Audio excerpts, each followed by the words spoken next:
What's going on, everybody? I'm Cody with Easton, and I've got a special guest here today. We got Mr. John Dudley. We're the same height for the first time. For the first time ever. First time ever.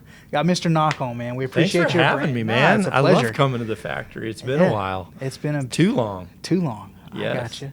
Well, you've been shooting Easton a long time, man. Tell us about that. How long, 20 some odd plus years? Yeah, we were just talking about that. I remember getting my first dozen Easton arrows as a gift from, I want to think it was from Jay Bars or Shirley Strickland in like the end of 97, and then I turned pro in 98. Nice. It was, I was looking everywhere for some swedged end 2312s. With the and knock. They were, over yeah, knock. and everything was super knocks then, but I really loved like the swedged ends.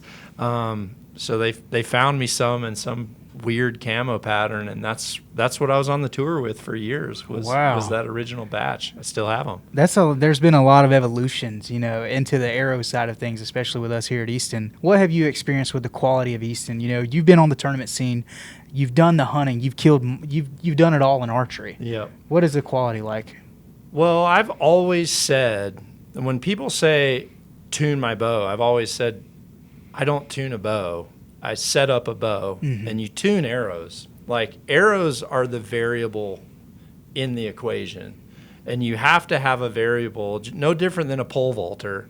The Olympics are coming up. They don't give one pole to all the Olympians. Everybody's got something different. And listen, there's some good arrow companies out there. Sure. But when it comes to the diversity of having an option that's awesome in every type of facet of archery, whether it's target, whether you want distance, whether you want something in the wind, whether you're totally gunning for speed, whether you're trying to have the biggest arrow you're allowed in Vegas. You guys have options for all that, and the materials are also combinations thereof. So it's like, if you're a carbon guy, if you're aluminum carbon, if you want an aluminum sleeve, if you want the carbon over the top of the aluminum sleeve, you have all those options. But it's funny. A long time ago, we were in Europe. I think I was with Jeff McNeil. Okay, actually, I was with Jeff Good McNeil, dude. and I was with George Tekmachov. We were in Germany, actually, and we just started talking about the results of the Olympics, and we started going through some stats of how many Olympics were decided by 1 point. And it's astonishing. Oh, I believe it. It's astonishing. Like, 1 or 2 point decides a lot of medals. And when you look at consistency and spine variation, and especially now, like, you have the match grades, people used to luckily get a few match arrows in a dozen from like other companies. You guys have started to bundle them together now with the match grades. But then even in the categories, which you guys have finally explained to people what like a C1 is and a C, because I was always on the prowl for ACEs and X10s and C1s and C2s. Those, I was always on the prowl for those. When we really started looking at how much of target archery, which I look at target archery as that defines how accurate is it. I like being a bow hunter, and I want to be an accurate bow hunter. But when you really want to know how accurate you are, you go out on a bullseye and you sit there and you pound groups. You pound groups and you pound groups. And you shoot a whole quiver down there, and you trash a bunch, and you build another dozen, and you trash. And when you have a target by the end of the season that is just blown out, I mean, that shows consistency. I've tried other brands, and it just doesn't happen that way. There's just, the wild ones are wild. And one of the things that I've learned, but also one of the things that explains a lot is, a lot of the other arrow companies out there, the way they're made, they're essentially sanding them down, right? Correct. And they're sanding them down so that a consumer, the only thing most consumers have to be able to tell you whether or not this arrow is good is a scale. 100%. Checking the weight. Yeah. Like, most people, because the spine checker I have is huge. Oh, yeah. It's big. And they're not cheap. Yeah, they're not cheap. Most people don't have them. And most people don't even know how to use them right, even if they do.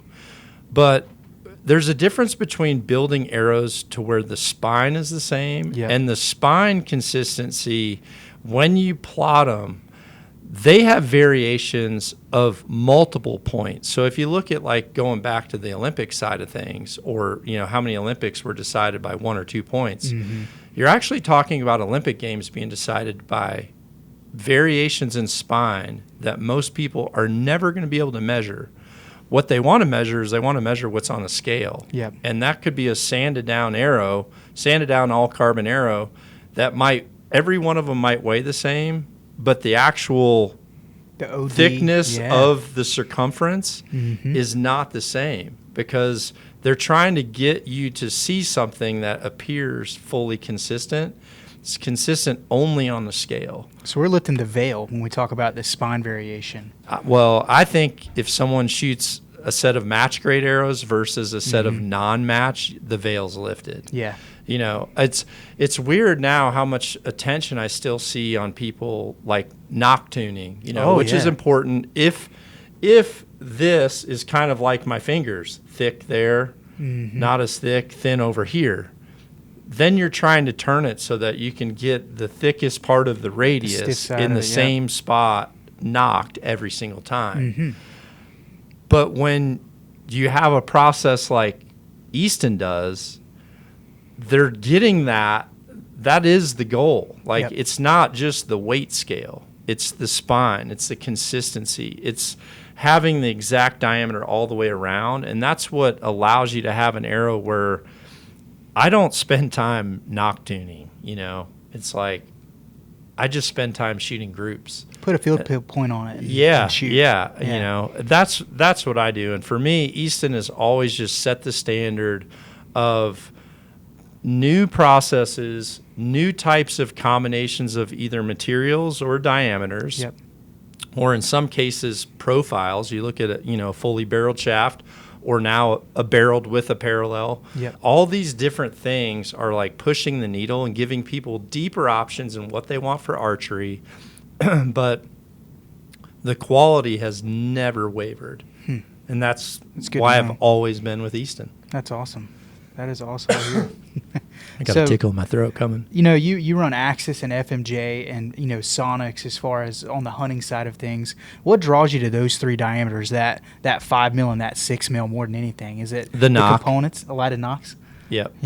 Yeah, it's all about the knock for me. Yep. I'm not an outsert person because I shoot a lot of bag targets, and they're not good for bag targets. So... And I love a lighted knock. I think as a hunter, there's an argument that a lighted knock is actually part of ethics, because it confirms impact. For sure. Or non-impact. But I feel like so many times hunters try to proceed on a blood trail at the wrong time based off what their mind tells them they wanted to see versus what really happens. And because I've filmed so many animals, I used to just do it because I wanted to relive the moment. That's why I started filming myself with this. When you start watching that stuff back, you're like, I didn't know it hit there. Yeah. Your brain is like seeing this thing. It's seeing... It's almost like a mirage. Well, it's 100 miles an hour. Oh, yeah. Right? An arrow, 300 feet a second is about 100 miles an hour, right? So you're seeing this thing at 100 miles an hour that is disappearing through something and with something reacting. So I think there's just so much going on to where the confirmation helps aid in the recovery. And in my opinion, the better the recovery, the less meat that's soured, honestly, just... the more ethical you are. I think that's just part of like an unwritten code with bow hunting, is you want to be fully efficient in a kill. And so for me to be able to know where that arrow impacts, at least for me, that where I've tracked enough things, it lets me know, do I go now? It's hot. Like a day like today, I would love to know, just go. That thing's done. For sure. Or crap. Proceed with extreme caution, or let's just find vantage points and get eyes in and try to locate and see if expiration's happened yet or not. And if not, let's have eyes on until that exact moment, because it's hot and we can end up losing this thing or it's spoiling. Yeah. But the other story I tell people too is I lost one of my favorite places to hunt when I was in my early 20s because a coyote had came out and I was deer hunting. A coyote came out and I took this shot at this coyote. Yep. And the arrow went through some tall alfalfa. It was in the early season.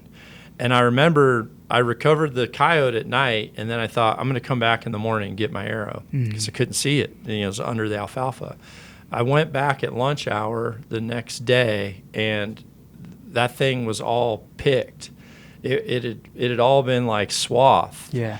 And it had actually been cut for silage and already fed. Whoa. And when I was like kind of parked there in where I was allowed to park to hunt this property, the farmer came out and he literally had, the back half of the arrow, and he said, "Is there more to this arrow?" Whoa. This was in my feed trough. Yeah.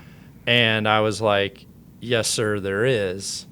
And luckily I found it, but at the same sense, he was like, "Yeah, I don't know if I'm okay with that." And so, in my opinion, if I would have had a lighted knock, I would have found that arrow that evening. A little bit of an insurance policy. Yeah, on that. because, it's hard to get permission. Oh, yeah, for sure. So I think there's two parts to that lighted knock. And Yep. because of that, I like the strength of a 5 and 6 millimeter lighted knock. And that's why I choose it. Now, if I only shot the stock knock on the 4 millimeters, Yep. it's actually my favorite stock knock. Really? Yeah, because it's so short.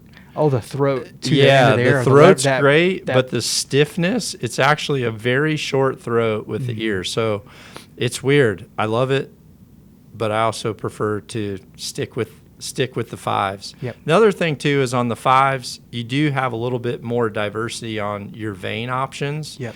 your helical choices, Surface area. Correct. and the amount that you can do. Yep. So that's why I went with that. If I was only focused on wind and just minimizing wind drift and Yeah. being fully worried about penetration, a 4 millimeter would definitely be in my quiver. But Understood. for me, the 5's in the middle. It's happy medium, Yeah, man. it's the happy medium. Go with it. Awesome. Well, John, it's an honor to have you shoot our product for as long as you have and continue to do so and even sell it, even check it out at knockonarchery.com. And, if you Yeah, want to we check out do. more SKUs, check it out at easternarchery.com. So, We love them. And one thing I'll tell everybody is I've had the option to shoot any arrow in the industry, and I've tried a lot. But there is something about Easton that is just, you always know what you're going home to. It's like grandma's apple pie. It's like your wife's favorite cookies. I mean, it's like Christmas when someone brings out the people puppy chow and you dive into that or whatever, Yep. Whenever I've ever been in question, I'm just like, what am I doing? I know I can go in and any of these 3 shafts, any of those right there, I would have in my quiver any second of the day. And I know what results I'm going to get downrange. that's awesome. That's awesome. Everybody, John Dudley, stay tuned. We got more coming. Until then, we'll see you next time.